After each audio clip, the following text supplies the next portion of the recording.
जेवण ठेवून आपण सगळे दिवाळीचा हा सण साजरा करूया, हीच माझी मला असं वाटतं की अपेक्षा आहे. अण्णा, ज्या पद्धतीने या सगळ्यावरती तुमच्यावरती आरोप होत आहेत जैन बोर्डिंग संदर्भामध्ये, तुमची नेमकी भूमिका काय आहे या सगळ्या संदर्भात? बघा, मी पुण्यात नव्हतो. मागचे 4-5 दिवस तर मी पुण्याबाहेर होतो, दिल्लीला होतो, मुंबईला माझा प्रवास चालू होता.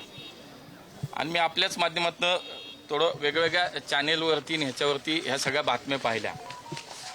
मला असं वाटतं की हे स्पष्टीकरण मी आज केवळ यासाठी देतोय की कोणी राजू शेट्टी आले, त्यांनी आरोप केला, कोणी पुण्यातला नेता आला आणि त्यांनी माझ्यावरती आरोप केला, म्हणून मी याचं स्पष्टीकरण आपल्याला देत नाहीये. ज्या पुणेकरांनी मला निवडून दिलं, ज्यांनी माझ्यावरती विश्वास व्यक्त केला आहे की आमच्या खासदारांनी चांगलं काम केलं पाहिजे, आमच्या खासदारांनी प्रामाणिक काम केलं पाहिजे, लोकभावना विचारात घेऊन विश्वासानं काम केलं पाहिजे, मला असं वाटतं या सगळ्या मागच्या 5-6 दिवसाच्या या सगळ्या वातावरणामध्ये निश्चितपणे माझ्या पुणेकरांच्या मनामध्ये सुद्धा कुठंतरी शंका आली असेल की ह्याच्यात तथ्य काय आहे, याच्यातलं सत्य काय आहे. आणि म्हणून मी केवळ आणि केवळ त्यांच्यासाठीच आज आपल्याशी संवाद साधतो की मला या विषयाचं स्पष्टीकरण देणं क्रमप्राप्त वाटतं, ते माझं कर्तव्य मला वाटतं. का आता आमचा लोकप्रतिनिधीचं नाव याच्यामध्ये आलं, ही शंका कुठंही पुणेकरांच्या मनामध्ये राहू नये म्हणून मी या सगळ्या 4 दिवसाच्या जे काही मीडियाला चाललं होतं, सोशल मीडियाला चाललं होतं, त्याच्या खोलात गेलो. आणि काही माहितीसुद्धा माझ्यासोबत आहे, मी ती आणली. मला कागद आहे का? हां, बघा, याच्यावरती म्हणजे राजू शेट्टींनी जो आरोप केला तो आपण सगळ्यांनी दाखवला. राजू शेट्टी या महाराष्ट्रातल्या, पश्चिम महाराष्ट्रातले शेतकरी नेते आहेत. त्यांच्याबद्दल माझ्या मनात आजही आदर आहे. अनेक कामाबद्दल, अनेक विषयाबद्दल ते मला वारंवार दिल्लीला आले, भेटले. परंतु हे सगळं होत असताना, इतका मोठा आरोप एखाद्या लोकप्रतिनिधीवरती करत असताना, एकदा त्यांनी माझ्याशी जर बोलले असते तर मी त्यांना समजावून सांगितलं असतं, मी त्यांना सत्य परिस्थिती त्यांच्यासमोर ठेवली असती आणि मग कदाचित राजू शेट्टी हे बोलले नसते असं मला वाटतं. मुद्दा हा येतो की जैन बोर्डिंगचं जे काही खरेदी खत झालं, त्याचा व्यवहार झाला, हा व्यवहार करताना गोखले बिल्डर पुण्यातल्या या व्यावसायिकानं ते घेतलं, त्याने ते विकत घेतलं, करार झाला, खरेदी खत झालं. आणि माझ्यावरती आरोप असा केला गेला की या गोखले बिल्डरचा मी पार्टनर आहे. मी माझ्या निवडणुकीच्या प्रतिज्ञापत्रामध्ये तसं घोषित केलंय. मी 100% मान्य करतो की मी माझ्या लोकसभेच्या निवडणुकीचं जे प्रतिज्ञापत्र सादर केलं, मला काही लपवायचं कारण नव्हतं. त्याच्यामध्ये मी माझा शेती व्यवसाय करतो, मी 2-3 ठिकाणी माझा कन्स्ट्रक्शनचा व्यवसाय करतो, ते सगळंच्या सगळं मी माझ्या प्रतिज्ञापत्रामध्ये सादर केलं. इथून 20 किलोमीटरवरती माझं गाव आहे, मुळशी तालुक्यातलं, तिथे माझी शेती आहे, पारंपरिक वडिलोपार्जित शेती आहे. ती शेती आम्ही करतो. गेले 15-20 वर्ष मी वेगवेगळ्या ठिकाणी वेगवेगळ्या प्रोजेक्टमध्ये बांधकाम व्यवसाय करतो. मी पुण्यात SRAचा प्रकल्प केला. मी पुण्यात अनेक ठिकाणी वेगवेगळ्या ठिकाणी वेगवेगळ्या कंपनीमध्ये पार्टनर म्हणून मी बांधकाम व्यवसायात काम केलं. एका राजकारणी माणसाने व्यवसाय करू नये का, तर स्वच्छ व्यवसाय केला, तो कागदावर दाखवला, तो प्रतिज्ञापत्रामध्ये दाखवला. मला काय लपवायची आवश्यकता वाटत नाही. आता राहिला गोखलेंचा माझा विषय. गोखलेंबरोबर मी जे काय प्रतिज्ञापत्रामध्ये सादर केलेल्या 2 LLP होत्या, भागीदारीच्या फर्म होत्या. ती एक होती गोखले इस्टेट LLP, दुसरी होती गोखले फ्युचर LLP. या दोन्ही ज्या भागीदारी संस्था आहेत, त्यातली एक संस्था जी भागीदारीची आम्ही जी तयार झाली ती झाली 3/8/2022 ला, दुसरी झाली 3/2/23 ला. म्हणजे 23 साली मी आणि विशाल गोखले यांनी मिळून एक LLP केल्या 2. आणि मी तुम्हाला सांगतो, हे पब्लिक डॉक्युमेंट आहे, तुम्ही आज कुठेही जाऊन पाहू शकता. मी या LLP मधनं बाहेर पडायच्या अगोदर सुद्धा एकही रुपयाचा व्यवसाय किंवा प्रोजेक्ट या दोन्ही LLP मधून झालेला नाही. हे आपण तपासू शकता. कुठलंही ट्रान्झॅक्शन झालेलं नाही, कुठला व्यवहार झालेला नाही, कुठलाही प्रोजेक्ट झाला नाही. एक. दुसरं, आता जैन बोर्डिंगचा विषय आला. मी पार्टनरशिपमध्ये असताना एकही व्यवहार झाला नाही हे तुम्हाला क्लिअर कुठेही पब्लिक डॉक्युमेंट आहे, तुम्ही पाहू शकता. तुम्ही याचं मिनिस्ट्री ऑफ कॉर्पोरेट अफेअर्सच्या साईटवर जा, तिथे तुम्हाला पाहायला मिळेल. दुसरा विषय आला की या व्यवहारात गोखले पार्टनर आहेत आणि मग मुरलीधर मोहोळांची पार्टनरशिप आहे.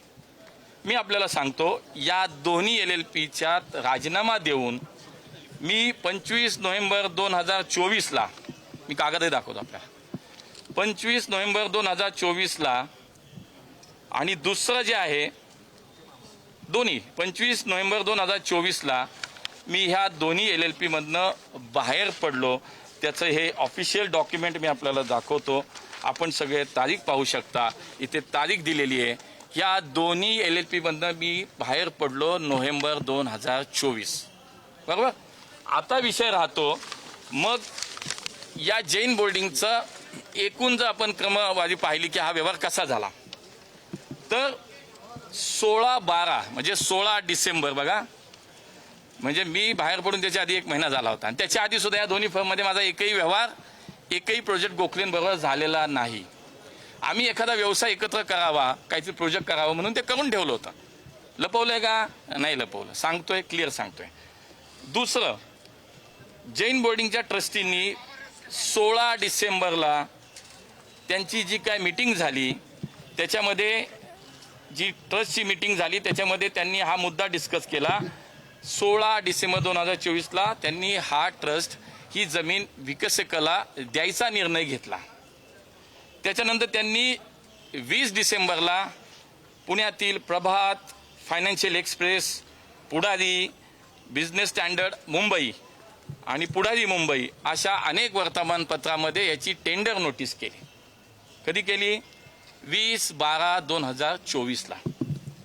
आणि त्याच्यानंतर ही सगळी प्रक्रिया होत असताना अंतिम ज्या वेळेला गोखलेंनी या ट्रस्टबरोबर जे सेलडीड झालं, जे विकत घेतलं गेलं जमीन, ती घेतली 8/10/2025ला.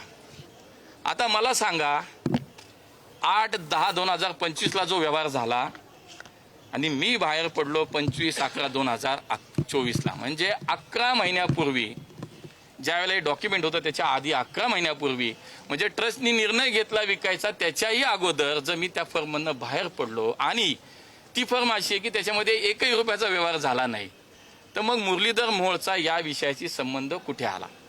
मी तुम्हाला सांगतो, पुण्यातल्या माझ्या जैन बांधवांचा माझा विश्वास आहे. तुम्ही हे सगळं बघा, पुण्यातल्या एकाही जैन बांधवांनी आरोप केलेला नाही. मी त्यांच्यासोबत, ते माझ्यासोबत आहेत. आजही माझी त्यांच्याशी चर्चा चालू आहे. मी एक लोकप्रतिनिधी म्हणून जैन धर्मियांच्या आमच्या सगळ्या बांधवांच्या भावना ह्या लक्षात घेऊन उलट मला मदत काय करता येईल हा मी विचार करतोय. राजू शेट्टी आले, माहिती घेतली नाही, बेचूड आरोप करत सुटले. त्यांनी केले ते केले की लगेच आमच्या पुण्यातले स्वयंघोषित बिळात बसलेले उंदीर बाहेर आले, नेते म्हणून बाहेर आले आणि बोलायला लागले. बोलू द्या, मला फरक पडत नाही. आणि बातम्या पण लागल्या. मला खरं तर खूप वाईट असं वाटतं. आपण सगळे खूप मित्र आहोत. आमच्या प्रसारमाध्यमांनी सुद्धा कधी कधी ह्याची काळजी घेतली पाहिजे की एखाद्या विषयाची सत्यता तपासली पाहिजे. बातम्या काय लागल्या? मुरलीधर मोहोळ 3,000 कोटीची जमीन 350 का 300 कोटी 300 कोटीत घेतली, हडप मोहोळ अडचणीत, हडप मोहोळ गोत्यात.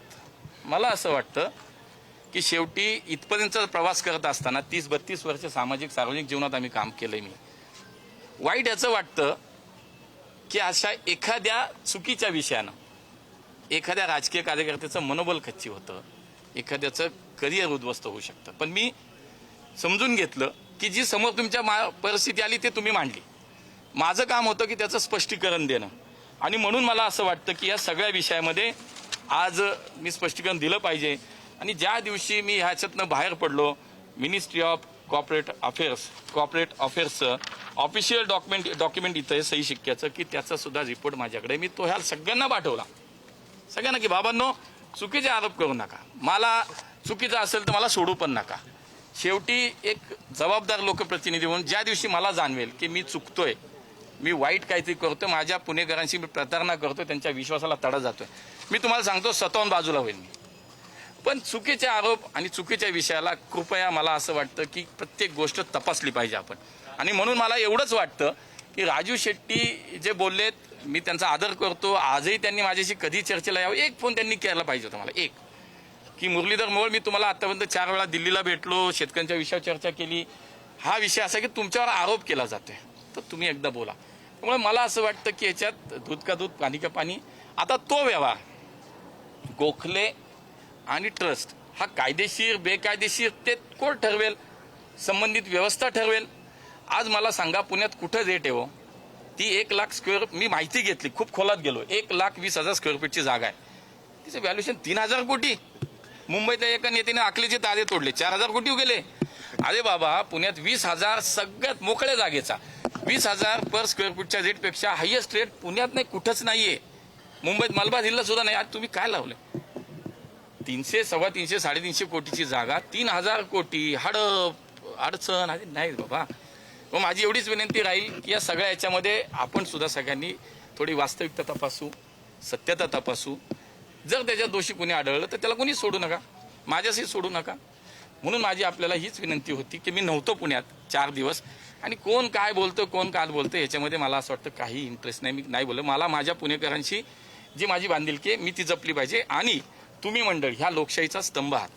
त्यामुळं तुम्ही मला विचारणं जे विचाराल ते मला बंधनकारक आहे तुम्हाला उत्तर देणं, का तर माझं ते कर्तव्य आहे. एक लोकप्रतिनिधी म्हणून माझ्या प्रसारमाध्यमांना, माझ्या पत्रकारांना मला जे विचारतील ते सांगणं माझं कर्तव्य आहे. तुम्हाला असं वाटतंय का की मूळ विषयापासून हा सगळं संपूर्ण प्रकरण जे आहे ते पॉलिटिसाइज केलं जाते म्हणून? समोर आलं ना, बघा ना. शेट्टी साहेब बोलले, नंतर पुण्यातले आमचे काही नेते त्याच्यात सहभागी झाले. आज तर काय नवीनच सुरू झाले कालपासून. त्यामुळे मला असं वाटतं की मी त्याच्यावर जाणारच नाही. मी कोणावर टीका हे बघा मी कधीच करत नाही.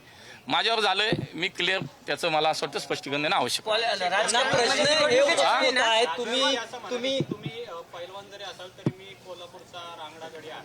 हे बघा, मी तर कुस्ती केलेली आहे. मी कोल्हापूरला होतो. कुस्ती 2 प्रकारची असते बघा. एक खरी कुस्ती असते आणि एक नुरा कुस्ती असते. राजू शेट्टी हे नुरा कुस्तीचे पैलवान वाटतात मला. अहो माहिती घ्या, खरी कुस्ती करा ना, माझी तयारी आहे कधी पण. नुरा कुस्ती नका करू. नुरा कुस्तीने काय होत नाही. नुरा कुस्ती आणि खरी कुस्ती यातला फरक पुणेकर पण जातात आणि खरं तर कोल्हापूरवाल्यांना पण माहिती आहे नुरा कुस्ती कोण कर. अण्णा, तुम्ही पुण्यातल्या नेत्याचं नाव घेत नाहीये. मी पुण्यातल्या नेत्याचं नाव घेत नाहीये, आम्ही नाव घेतो. रवींद्र धंगेकरांनी ट्विट केलं, जे स्लोगन तुम्ही निवडणुकीत वापरलं होतं ना की काय म्हणतात हे बघा आम्ही वाचलं, मला ते कुठून ना कुठून आलं. निवडणुकीच्या काळात सुद्धा विधानसभा असेल, लोकसभा असेल, या व्यक्तींनी खालच्या पातळीवर जाऊन सगळ्यांवरती आरोप केले होते आमच्यावर. तेव्हा सुद्धा तुम्हाला सगळ्यांना सांगितलं होतं की मी तरी सुद्धा या माणसावरती एकही शब्द बोलणार नाही. आजही मी एकही शब्द या व्यक्तीवरती बोलणार नाही. काय वैफल्यग्रस्त आहे, सगळीकडनं नाकारलं गेलेलं आहे.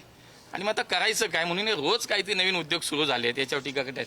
आणि मला असं वाटतं त्याच्यावर अधिक काय बोलायचं असेल तर आमच्या पुष्कर तुळजापूरकर बोलतील. हा प्रश्न हे उपस्थित होत आहे की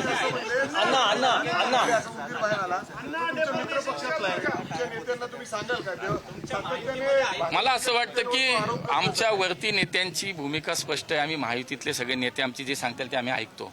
आता इथं हा काय प्रकारे काय प्रकरण आहे त्यांचं त्यांनाच माहिती. त्यामुळे मी कुणाला सांगणार नाही, मी कुणालाच पडणार नाही. बघा दादांवरती सुद्धा आरोप केले. एक कागद दिला का हो दादांच्या आरोपावरती? एक कागद नाही दिला.